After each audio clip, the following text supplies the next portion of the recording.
someone else and they share the I did, David. I tried to email it to oh, Sylvia and to Zora. If you want, you can email me and I'll send it to you as well. So If I'm you sending got a it. bunch of people on For some reason, just not really working with this PDFs here. But you're right, David. I did try to email it. And if someone can figure it out, great. Okay. Otherwise, like I said, we'll just share a screen. It's not the end of the world. Okay. Everyone, again, thanks for coming to the class to study Torah. There's nothing like studying Torah. I was in Vegas 2 days ago, and it was a treat to be speaking in front of hundreds of people off the strip, no less, where everyone is coming and going to the next show in Vegas. It was hard to fly and arrive and to see everyone so busy with ordering their lunches and their dinners in the airports, and Vegas is, as always, doing Vegas as if there's no war going on, no one's dying, and it's remarkable. I'm not passing judgment, but it was just hard not to notice our world's collapsing, and things are business as usual. Okay, everyone can download the PDFs that Zora just uploaded. I see it. And I see it, and everyone can go to the chat, click the link, open it up, because our class is going to be based off of that soon. And in any event, it was good to be there. We've spoken probably in front of 300 people, give or take, in a hotel, a solidarity rally, a lot of politicians. I was very happy to be there and hold my father's tefillin and tell everybody that the Rebbe says that everyone has a job. Some people have a job to carry, the Rebbe on that, but basically he said that everyone has a job. So some people have a job to hold the M16s, and some people have a job to be in the general's office in the IDF. People are in the Air Force, and people are working in the kitchen. And we, as Jewish people, especially here in America, our job is to study Torah, do mitzvahs, do another good deed, and that is a post adding to the war effort. Let's not mistake and think that God is asleep or God is not around. We can always ask questions. Why did God do this? I think we're allowed to ask the question, why did God do this? But it does not exonerate ourselves from doing what we can. And that's why it makes me happy to do this Torah class every week. And when we continue to do this, I'm happy to do this forever, but I don't want this war to go on forever. So hopefully the war will stop pretty soon. And hopefully the war will stop now and we'll still study Torah. How's that? Good deal. Okay, so this week's Torah portion is the Jews around the world, whether you're whatever denomination, everyone's going to be reading Parshat Noach, the section of Noach in Genesis, the second section. And before I jump into it, a 90-second recap of Noach, so we'll better understand what we're studying tonight. So Noach was warned by God to build the ark. And he says to build the ark. He says to build the ark because there's going to be mass human genocide, not just for the human species, but also for the kingdom. And not only for the animal kingdom, there'll be ethnic cleansing, says God, not only on the human species, but on the animal kingdom and the mountains and all the land, and rocks and the soil and the oil rigs and everything. Nothing's going to be as it once was. Complete annihilation. So he tells Noach, but to you and your family, I'll allow to live, and you're going to build this ark for 120 years. And after I'm ready to bring the flood, you will go into the ark. And he survived this mass, this world complete annihilation. Make sense? Makes sense. We know this. We all learned this in summer day camp, okay? Now, one of the great questions is, on the one hand, we say Noach was a righteous person. He was not a Jew. He was a righteous person. Abraham, who came 10 generations later, was the first with his wife, Sarah. Noach was the first righteous person.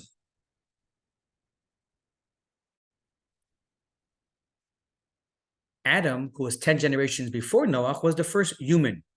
So Adam is the first human, and Eve, Noah is the first righteous person walking the face of the earth. He was so righteous that God made a miracle and saved him. And Abraham and his wife Sarah were the first Jews.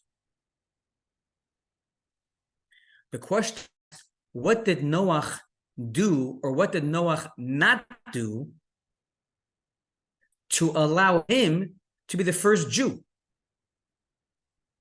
If you're such a righteous person, and God himself says, you're so righteous, I'm going to save you and your family, so why didn't God just decide to make him the first Jew?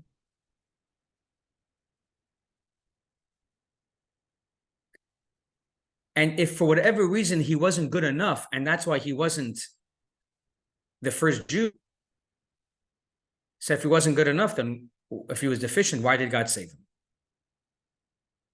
So that is our discussion tonight. Okay, so everyone is more than welcome now to open that PDF. And I'm going to now share screen, okay? As well, just in case. Here, share screen.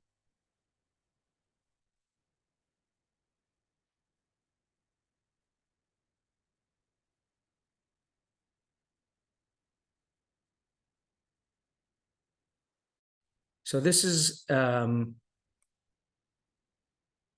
PDF that I have here from Rabbi Y.Y. Jacobson. This is a class he gave around 15 years ago. And we're not going to go through all the details of his class, but it definitely gives the outline. So I'm moving on now to second page. Okay, Zora, are you able to read a second page where class summary? Go ahead. If you can unmute yourself.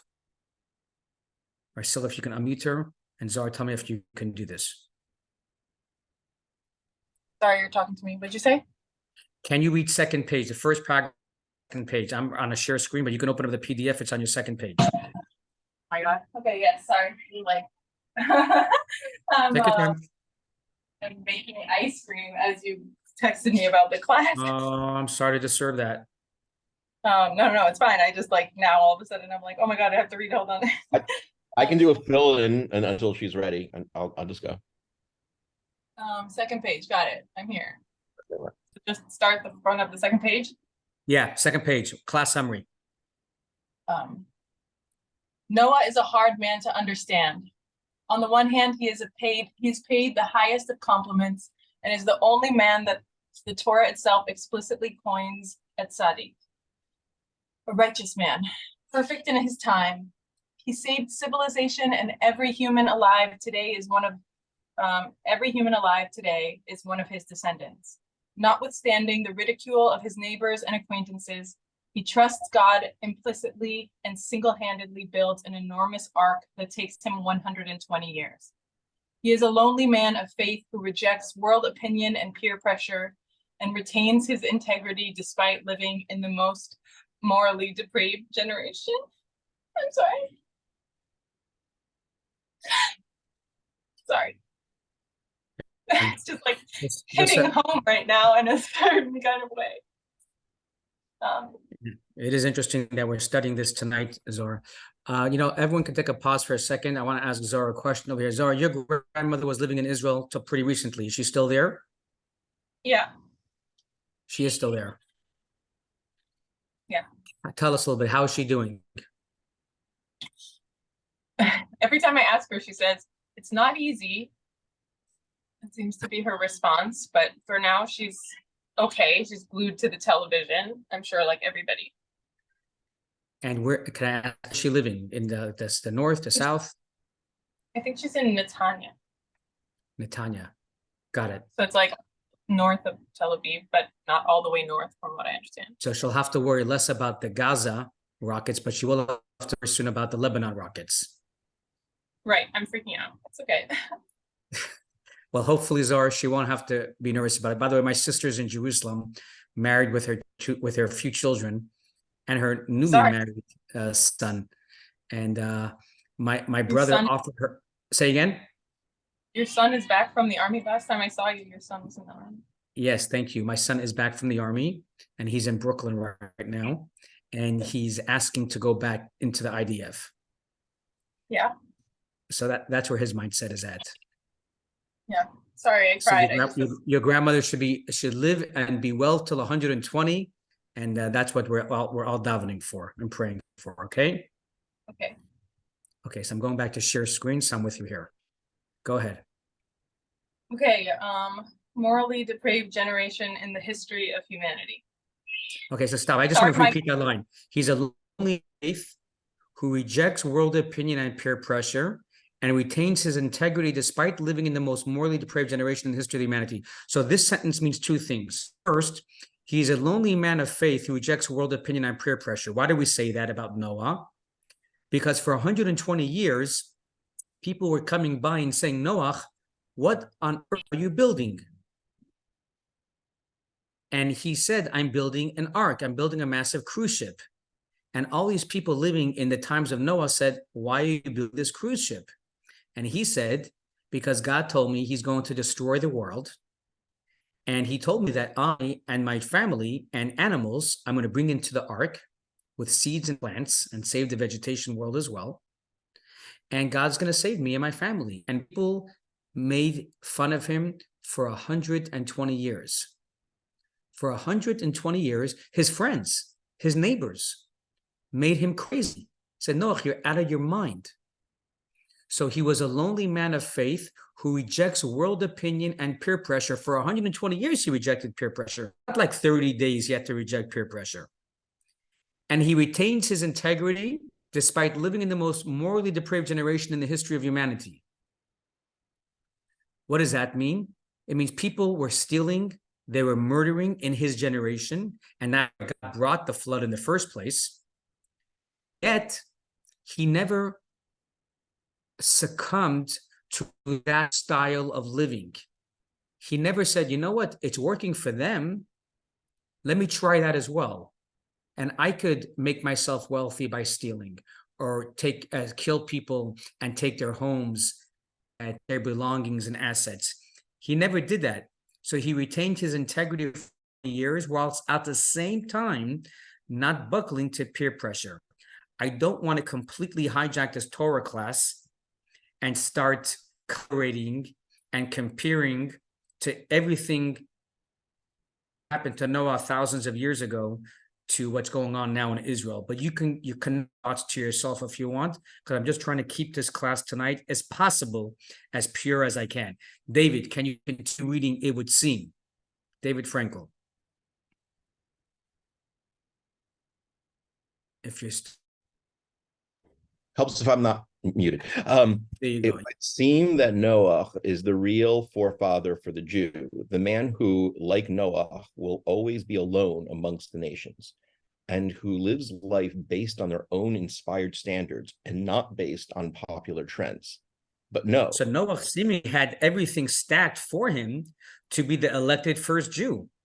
He didn't buckle under peer pressure, and he didn't compromise his values the way so many other nations have. Continue reading, David, but no. But no, Noah is clearly not Jewish. As a matter of fact, all non-Jews are called by the Torah the children of Noah. Only Abraham, who was born 10 generations later, will be chosen as the first Jew. Why? The defining difference between Abraham and Noah is not found in their own levels of faith and piety. Rather, is found in how much of that piety they influenced upon others. The hallmark of the Jew is not only that he believes, but that he inspires others to believe. It is not only that he is good, but that he infuses his surroundings with goodness. And that is where Noah failed. All right, stop right there. So stop right there. I'm so sorry. So again, just to read what you just said, the difference between Abraham and Noah isn't that Noah was deficient in anything. He wasn't deficient in his vitamins. He wasn't deficient in vitamin C or D. He wasn't deficient in his moral integrity. He was not deficient in buckling under peer pressure. He wasn't the first Jew. Why not? Because Noah, not like Abraham and Sarah, who also inspired others to be good. Abraham and Sarah didn't just have all the qualities that Noah had, but they had one additional attribute, which was they wanted the world around them to follow that godly pillar of life, which is not to buckle under pressure and to do good. Noah, however, basically was live and let live. He knew his family was going to be alive. He knew his wife and children were saved. So he built his ark. But never once did he run around, everyone, you better shape up. He never once inspired his neighbors and said, guys, it's time to stop killing, it's time to stop stealing. Let's be a little bit nicer to our friends. He didn't do that, Noah. Only Abraham and Sarah did. Okay, that is your difference. So many more times, is the hammer, the nail on the head. That is the essence between Noah and Abraham. And by the way, it doesn't make Noah bad. On the contrary, we called Noah a tzaddik. He was a righteous person. It's just that he didn't go on this godly mission to save the world. He himself. There's a Hasidic verbiage that says, don't be like a tzaddik in pelts. Tzaddik in pelts. Pelts means wool. That mean there's a person, if it's cold outside and the tzaddik, this pious person, wants to warm himself up because it's very cold. So he goes into his house and he puts a coat on and he puts himself. And now he's warm. And now this tzaddik, this great person, feels much better because he's, and he can continue his business as usual. So we say, tzaddik in pelts. Don't be like that righteous person who puts a jacket on to make himself warm. Rather, build a fire in your house, in the fireplace. Now, not only will you be warm, but everyone in your house will be warm. And that's the difference between Noah and Abraham. Was the tzaddik in pelts. Noah put on the warm jacket and he built the ark. And Abraham is the person that's building the fire to make everybody else warm. Aaron, I would ask you, Trudy, to read, but I know you don't have your reading glasses on right now, Trudy. So I'm going to have my buddy Aaron Weinberg read these last two paragraphs. Go ahead. All right. This is on the same first page. The second page. I'm on the second page where my mouse is. If you can't Right. find it. This class. Yeah, this class. Yeah. This class will explore the essential meaning of what it means to be a Jew and why only Abraham and not Noah had what it takes to become the father of the Jewish faith. We will also learn the history of the name Jerusalem, who named the city, when, why, and what does the name even mean? And what does this have to do with Noah? Okay, very good.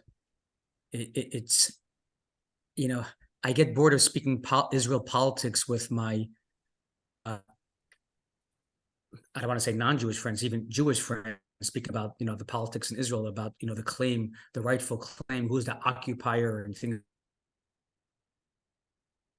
things about Jerusalem and Israel. But again, I digress. Okay, here we go. Genesis. I'm on a share screen page, but if you have the PDF, I'm on page 3. Okay, this is Genesis of the Bible, chapter 6, verse 9. These are the generations. I'm on the first box here, okay? These are the generations of Noah. Noah was a righteous man. He was perfect in his generations. Noah walked with God. So this is your opening of telling us that not only was Noah a great man, he was a really great person. They don't say Mendel Schwartz is a tzaddik. They may say he's a good-looking guy for 47 years old, but no one calls me a tzaddik. But Noah, in the Bible, God says he's a righteous person. Not only does it say he's a righteous person, it says Noah walked with God. Now that's quite the compliment. Rashi says on the words in his generation, says Noah was a righteous man. He was perfect in his generation. So Rashi right away jumps to this. And he says in his generations, quote, that the Bible says, and Rashi gives us two interpretations. Here we go. Some of our sages interpreted the words of in his generations favorably, that Noah was a tzaddik, how much more so if he had lived in a generation of righteous people, he would have been even more righteous. So if Noah was a righteous person, even though his neighbors were murderers and people were generation and no one said boo, and yet he was still a righteous person, could you imagine if Noah lived in a generation of Moses, or if Noah lived in a generation of Abraham? He would have been even more righteous. So Rashi is saying that's why the Torah told us Noah was a righteous person in his generation. Why did the Torah have to add those three words, in his generation? To tell us in his generation he was a tzaddik. So if he lived in the generation of Abraham or Moses, he would have been even greater. That's what Rashi says. Others continue Rashi, others interpret it derogatorily. How so? In comparison with his generation, he was righteous. But if he had been in Abraham's generation, he would not have been considered of any importance.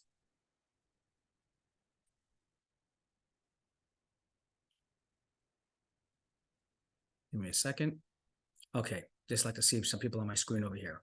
So again, the second interpretation of Rashi, which is on your PDF, states it's a jab to it's a jab to Noah. Saying that Noah was a tzaddik in his generation, but the reason why we're calling him a tzaddik was because he was surrounded by murderers.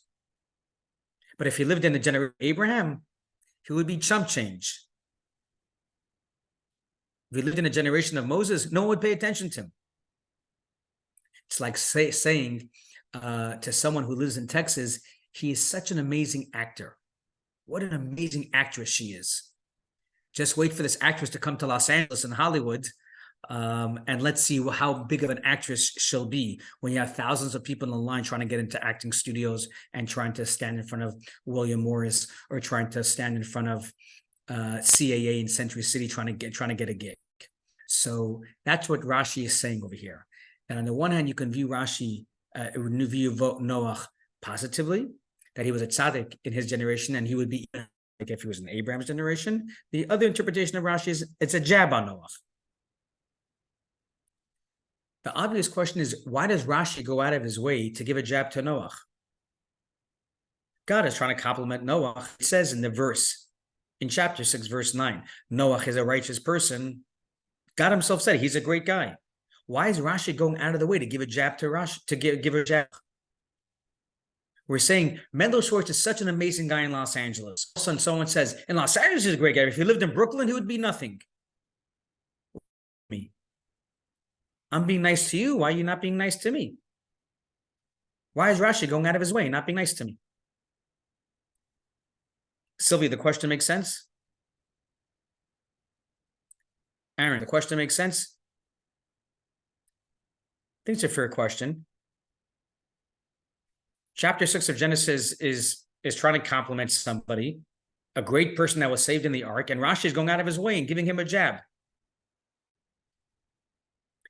The reason why Rashi is forced to bring this second interpretation and jab Noah and say Noah's a great guy, but if he would have lived in Abraham's generation, he would have been chump change, is because Rashi is troubled with the obvious question. If Noah is so great, why wasn't he the first Jew? If Noah is made out to be this great guy that God says he is, he's a righteous person in his generation, and he walked in the ways of God, and we saved him, and he built the ark, and God made a miracle for Noah and his family. So the obvious question is, so then why wasn't he and his wife the first Jew and Jewess? You like that, Zara, Jewess? Why did God wait 10 generations and a few miracles later and then make Abraham and his wife Sarah the first Jewish couple? So that's why Rashi had to bring this second interpretation and give a jab to Noah, because he was deficient in something. He was lacking in something that Abraham and Sarah did have. And that's why Abraham and Sarah were the first Jewish couple and not Noah and his wife.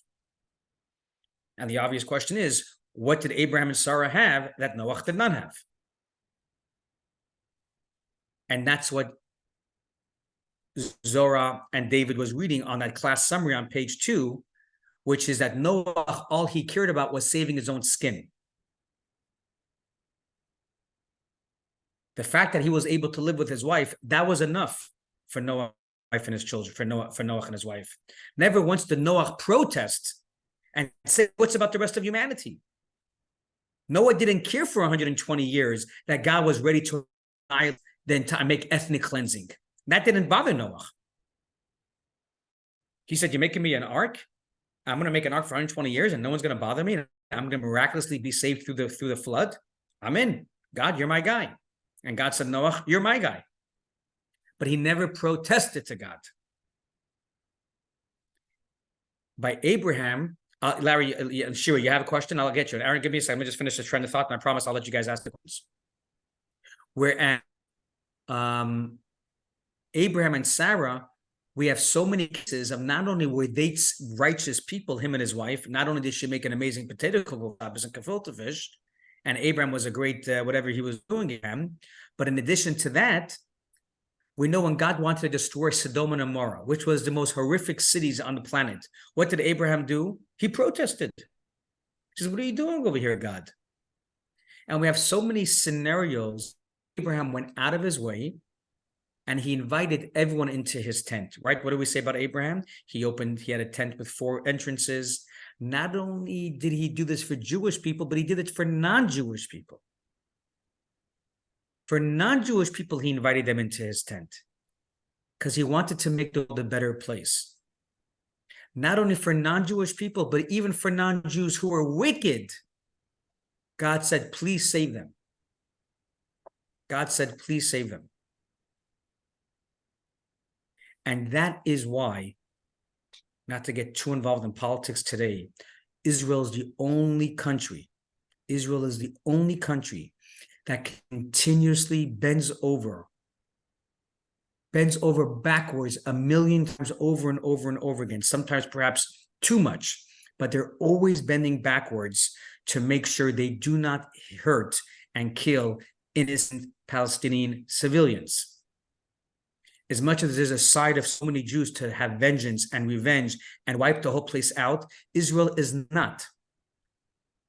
Even with so many of their people being murdered and butchered, and we saw what happened last week, they're still under such dire circumstances, with 200 hostages being taken alive. They're still doing everything they can. Now, there's a limit, all right? Obviously, again, I don't want to get involved in the politics of it, but my point is with Abraham, Israel's the only country. We know what happened by Pearl Harbor when America was attacked. They just wiped out 50,000 people in a blink of a second. We know what Putin has done this past year. Israel is the only one that does everything it can to hit buildings where they think missiles are coming from. End of story. This is an Abraham and Sarah attribute. This is an attribute.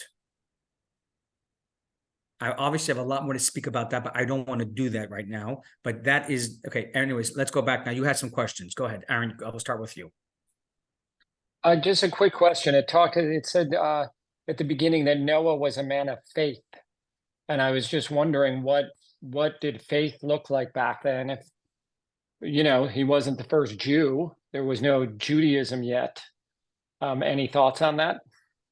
Yes. So again, as I said, his faith is that he believed that God would indeed bring the floods and destroy the world. Because again, God spoke to him. God instructed him to build this ark. He could have said, I must have been hearing things. I took some fentanyl this morning, or I took some other drugs, and that couldn't have been God because God doesn't exist. How many times do people in our lives, not maybe they're spoken to by God, but there's certain signs that you see from God or certain miracles that we can pay attention to. And so many of us sometimes, including me, ignore it and say, nah, it wasn't a miracle. So God spoke to Noah. He could have it like everyone else in his generation did, but he had faith that it indeed was God speaking to him. And he had faith for 120 years by building this ark. And never once did he say, we have no recording that Noah said maybe after 6 months of building this ark, he said, you know what, it's too difficult. And I don't think God's going to bring the flood in any case. Faith that he was communicated with by God. not getting involved in the God of the Hebrews or the God of the Jews. Nothing to do with that. The same way Adam and Eve were having God, Cain and Abel had communication with God, Noah had, but that was great that we're talking about. Okay. Okay, Larry, you had a question? I was thinking, I can see where Rashi might have taken that view 120 years, and not one person got to go on that ark. Not one person was influenced to go on the ark. That's amazing, because that in itself shows a deficiency, so to speak. Yes, and I'll tell you more. A lot of people asked in the commentaries, why did God choose to save Noah through the ark?